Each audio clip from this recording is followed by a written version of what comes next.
hackear la PlayStation 2 fue una locura. A ver este videito. Me gusta que se preparó todo un set. Fíjense, el chabón está en su casa, que parece un monoambiente, porque tiene justo la cocina al lado del living y todo eso. Y agarró, puso un escritorio, una luz, que se nota que es una sola, apagó el resto de las luces y se puso un teclado y un mouse, randoms. Y una cámara que es una webcam y se ve para el orto y le falta más luz para mejorar la calidad, pero que le pone ganas, ¿entendés? O sea, es como bajo presupuesto, pero con muchas ganas de hacer algo piola. Es la impresión que me da el video. La PlayStation 2, la consola más vendida de toda la historia y posiblemente la consola con más juegos piratas en existencia. En este video te voy a contar... ¿Alguno tuvo alguna vez la PlayStation sin chipear? Es que no tenía sentido, o sea, era un despropósito no chipearla. Pagar juegos originales cuando son exactamente igual que los truchos, decís, ¿por qué? La Play 3 sí, entiendo que no la chipeasen muchos, yo tampoco la chipeé, porque no podías jugar online sino. Y hay muchos juegos que la gracia era el online, por ejemplo Call of Duty y otros. Pero si no era por eso, la Play 2 no tenía online, o sí tenía la unión pero no se usaba el internet, no tiene sentido. ¿Cómo se pirateó la PlayStation 2? Comprarla Pasando original. desde los primeros chips hasta algunas modificaciones un poco más raras y hasta otras que lo único que requieren es la memory card.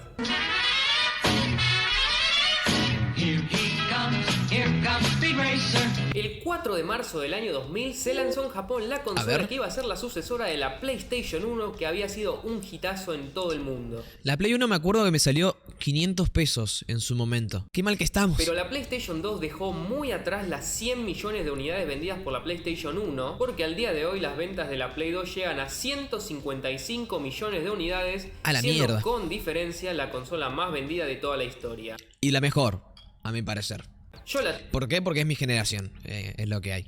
tuve, vos la tuviste, tus amigos la tuvieron, tus primos la tuvieron, tu vecino raro la tuvo, e incluso quienes no la tuvieron le tienen cariño, porque creo que no existe persona en el universo que nunca haya tenido un DualShock 2 en las manos. Amigo, no pestanea el pibe, me da miedo. El éxito de la PlayStation 2 se debe a varios factores. Primero, su precio competitivo por haberse lanzado a $300 y a un catálogo de juegos que hoy es legendario. Sagas como God of War, Devil May Cry, Metal Gear, Ratchet & Clank, Buenardo. Final Fantasy, Silent Hill e incontables más la volvieron en la consola perfecta para todo el mundo. Otro gran motivo del éxito de la PlayStation 2 fue su lectora de DVD. El formato DVD había sido lanzado en 1997 y ofrecía incontables mejoras. Sí, que de hecho es por eso que se creó la PlayStation 1. No sé si saben que Sony parece que le iba a vender o como el formato de discos a otra empresa que era la que estaba haciendo, no sé si era Sega, no me acuerdo, o si Nintendo, alguna de esas, de las más importantes en su época, y porque no querían reemplazar el sistema de cartucho por uno de DVD, fue que terminaron creando la PlayStation 1 con la lectora y terminó siendo un éxito. La rompió en su momento, después salió la 2, la consola más vendida de la historia, y ahí tenés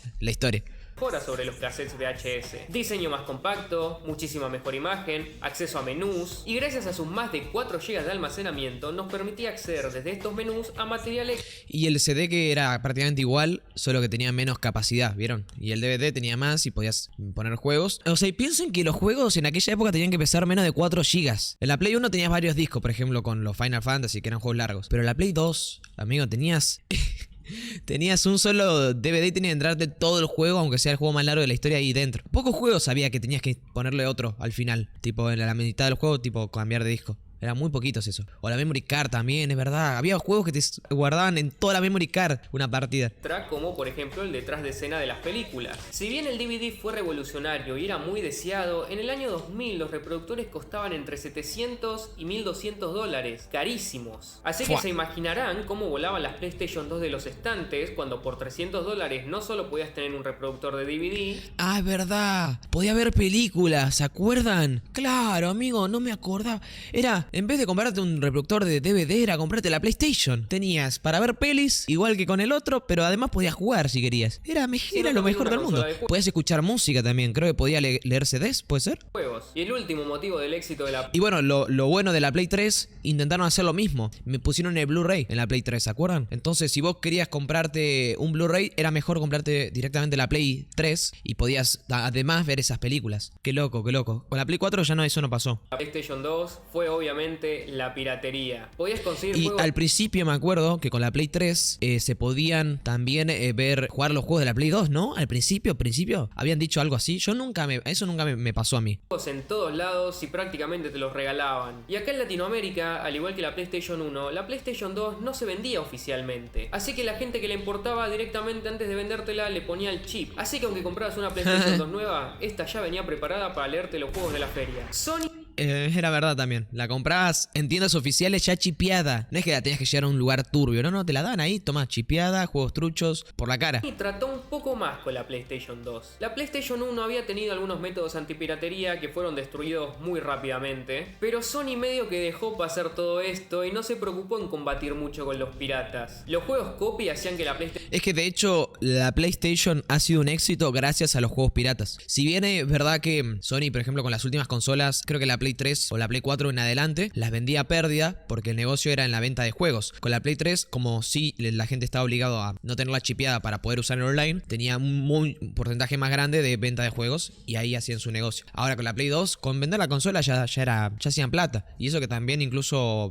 siempre vendieron a pérdida, ¿no? PlayStation 1 se vendiera una locura. Y al ser su primer consola, O sea, la Play 1 fue la que tuvo éxito gracias a el chipeo y la piratería. Sony prefirió mirar Y después la Play 2 siguió los mismos pasos. para otro lado y dedicarse a contar los billetitos de las 100 millones de PlayStation vendidas. Para refrescarle la memoria, les recuerdo que los juegos de PlayStation 1 tenían grabados una marca de agua especial en los discos. Esta marca de agua le permitía saber al sistema si el juego era original o no. Esta marca de agua es irreplicable y no existe una grabadora que pueda ponerla en un CD pirata. Y los chips que salieron para la PlayStation 1 tenían programada la información de esta marca de agua dentro y engañaban al sistema para hacerle creer a la consola que los discos piratas eran discos originales.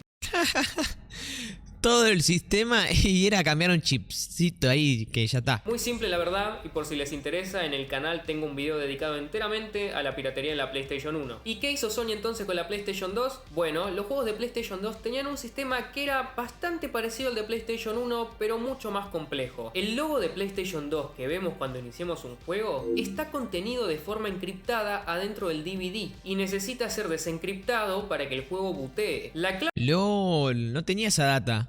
para desencriptar el logo está metida, al igual que los discos de PlayStation 1, ¿Y cómo supieron evitar eso? en una marca de agua irreproducible. Pero a su vez, esta marca de agua también está encriptada. Y para desencriptarla se usan datos del producto del juego que se encuentran grabados en diferentes partes del DVD. Como dije, un sistema en teoría parecido al de PlayStation 1, pero muchísimo más complejo. Los primeros dispositivos para piratear la PlayStation 2 se aprovecharon... Esta yo nunca la llegué a tener, la PlayStation 2 Fat. La tenía un amigo y era amigo literalmente dos videos caseteras juntas, era un asco, era muy grande. Y ya la versión Slim era como, no un poco más chica, te digo que tal vez era 5 veces más pequeña.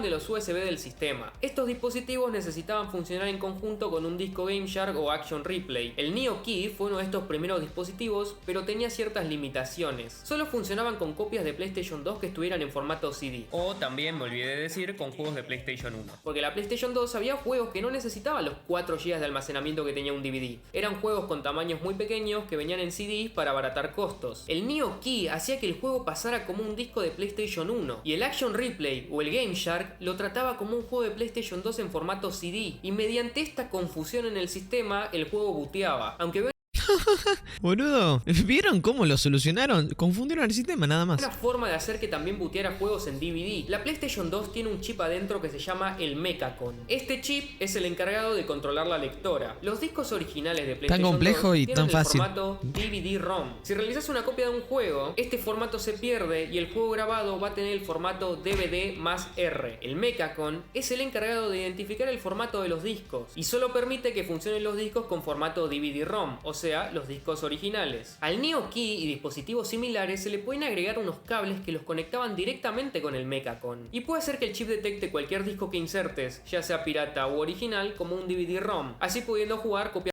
Ya me perdí un poco. piratas de los juegos. Más adelante ¿Alguno aparecieron los entendió? chips Messiah o Mesías. Estos chips también engañaban al Mechacon y podían saltearse todas las protecciones de las marcas de agua de los DVD, pero funcionaban de forma independiente. Ya no requerían el uso de un Game Shark o un Action Replay. Pero estos chips son muy difíciles de instalar y requieren soldar Fua. más de 20 cables en puntos muy específicos de la placa. Así que hay gente que hizo muy buena plata dedicándose a instalar chips en la Play 2. Sony incluso llegó a demandar a varias personas que se dedicaban a instalar chips. Muchos grupos de hackers se dedicaron al desarrollo de chips basados en el Mesías, y todos presentaban diferentes variaciones entre ellos. Y hay uno de estos chips con el que seguro están muy familiarizados. Y Cookie.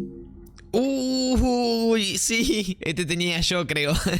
O teníamos la mayoría. Entre ellos. Y hay uno de estos chips con el que seguro están muy familiarizados. Por ejemplo, el tan famoso chip Matrix, además de permitirte jugar copias piratas, también te permite cosas como ajustar la posición de la imagen en la pantalla, hacer que la Play pueda reconocer memory cards de más tamaño que las oficiales, puede hacer que la Play soporte DVDs de doble capa, o sea, mira, es mejor la Play. de 8 GB, etcétera, La upgradea más o menos. Y este es el caso del chip Matrix porque hay otros chips con más y menos funcionalidades. Hay otra forma de jugar juegos piratas en la PlayStation 2 que tiene cierta similitud con el método de cambio de discos de la PlayStation 1. Como dije en mi video de la PlayStation 1, si ponemos un juego original en la consola y esperamos a que ésta lea la marca de agua verificando que el juego es original, una vez que se realizó esta comprobación podemos rápidamente sacar el disco original, poner uno pirata y el juego va a No sabía esa. funcionar.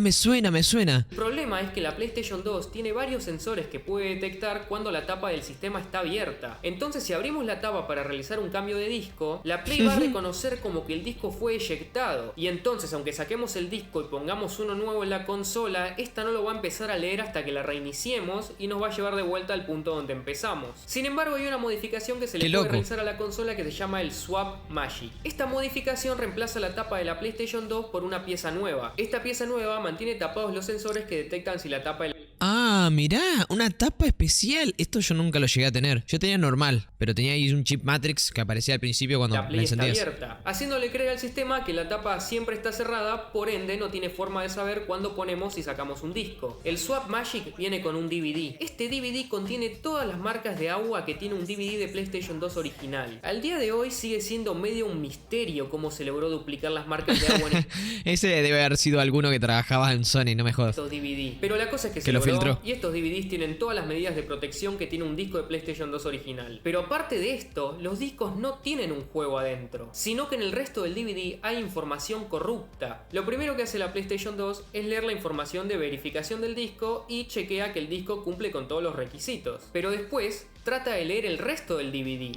Y lo peor es que vos una vez que ya sacaste el producto a la venta no lo podés actualizar como pasaba con la PlayStation 3, que simplemente a través del software e internet vos podés ir actualizando el sistema operativo y de esa forma evitar que sea compatible con los métodos de hackeo que existan, ¿no? Ahora con la Play 2, una vez que ya te la entregaban era el producto final y listo. Entonces si ya sabías cómo evitar esas seguridades, ya no había nada que hacer, ¿viste? Ya está hackeado, listo. Pero como los Swap Magic lo único que contienen es información corrupta, la PlayStation 2 va a tratar una y otra vez sin éxito de leer el DVD, porque adentro del DVD no hay nada. Después de varios intentos, el motor de la lectora va a detenerse. Este es el momento cuando levantamos la tapa, sacamos el Swap Magic y ponemos el disco pirata. La Play nunca detectó que cambiamos el disco, porque todos los sensores que detectan si la tapa ¿Alguno tuvo que hacer esto de cambiar el disco? Yo no. fue abierto o no, siguen tapados. Ahora que ya pusimos la copia pirata, la Play va a volver a tratar de leer el disco, y como este DVD sí contiene información del juego, lo va a correr. El Swap Magic no se usa solo para correr juegos piratas, sino que algunos los usan para correr juegos que son de una región diferente a la de la consola. Y finalmente, el último método y el más práctico es el uso del FreeMac Boot. FreeMac Boot no requiere ninguna modificación física del sistema, sino que todo funciona mediante la memory card. Qué loco, mira el cartucho gigante que teníamos para 8 megas de memoria. ¿Qué es esto? 8 megas. Y la sabía de 32 y vos decías, ¡fua, amigo! 32 megas tenés. Pará, ¿qué guardas ahí? 7 versiones distintas del Final Fantasy 27, boludo. No. Claro, pero ¿cómo es esto posible? En un principio, Sony tenía planeado lanzar actualizaciones para el sistema de la PlayStation 2. Como internet no era una opción, lo que planeaba hacer Sony era vender discos de actualización. Vos colocabas estos discos de actualización en la Play y como la PlayStation no tenía una memoria interna donde guardar la información de esta...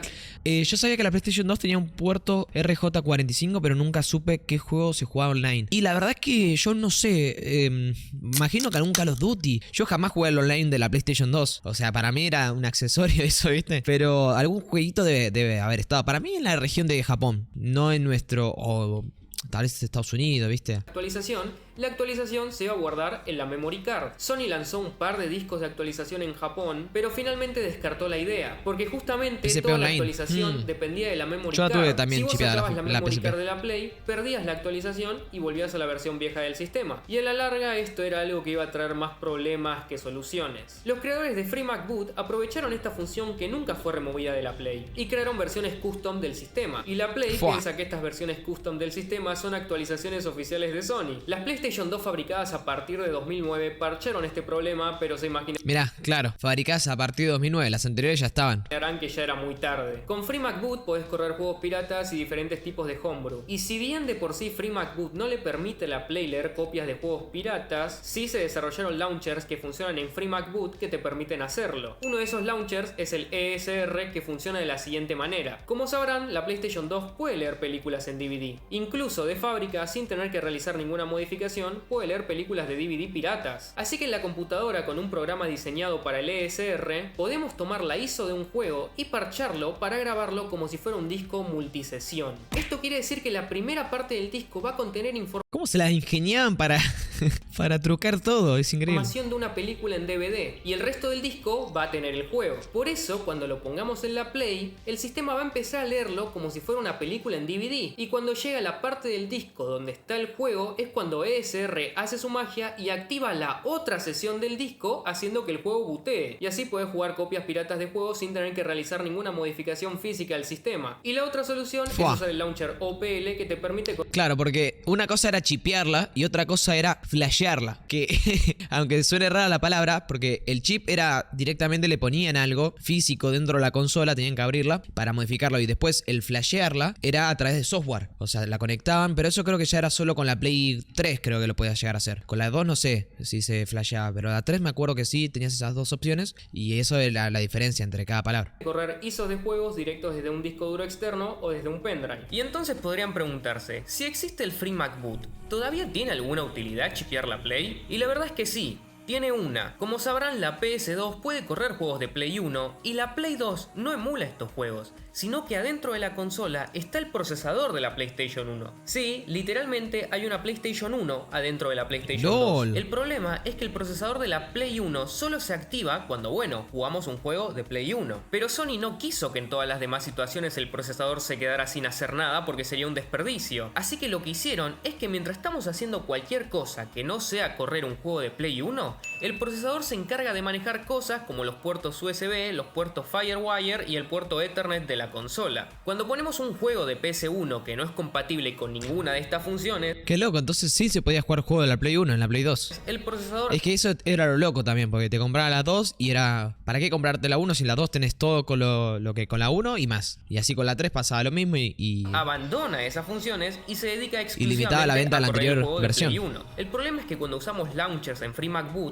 estamos usando los puertos USB o Ethernet, por lo que el chip de la Play 1 está ocupado manejando esos procesos, así que no puede dedicarse a correr juegos, haciendo que la única forma de correr juegos piratas de Play 1 en la Play 2 con el soporte nativo sea chipeando la consola. Y sí, hay algunas formas de correr juegos de Play 1 usando launchers como OPL, pero esto se basa en la emulación, y es hacer que el procesador de la PlayStation 2 emule el de PlayStation 1, así que eso es algo más complicado porque pierde todo el objetivo de tener una PlayStation 1 adentro de la PlayStation 2. Y ahí tienen la historia de la piratería en la PlayStation 2. Fue una historia muy divertida y muy variada, y FreeMacBoot sigue en desarrollo activo, así que seguro nos va a seguir dando sorpresas. Les mando un beso a ustedes y a todas sus... Ahora me pregunto, ¿la Play 5 se puede chipear? Imagino que sí, ¿no? Porque yo ni la tengo, no tengo ni la 4, o sea, yo llegué hasta la 3. Y me pongo a pensar, ¿dónde si se chipea al día de hoy? ¿Te venden juegos truchos de la Play 5 todavía? PlayStation 2 pirateadas, cuídense mucho, nos vemos. Chao. Bueno, gracias por quedarse hasta el final. Acá les dejo los otros dos videos de cómo se pirateó la Play 1 y cómo se pirateó la PlayStation 3. Mirá, bueno, podríamos ver algún otro de estos videos en otro momento. La verdad que Xbox casi no conocía a nadie que tuviese una. La mayoría, todos éramos PlayStation. Cuando era la época de la Play 3, era de Play 3 o Xbox, y casi siempre era Play 3. Y el que tenía Xbox era como, ¿cómo va a tener Xbox, amigo? ¿No tenés los God of War? Que eran juegardos.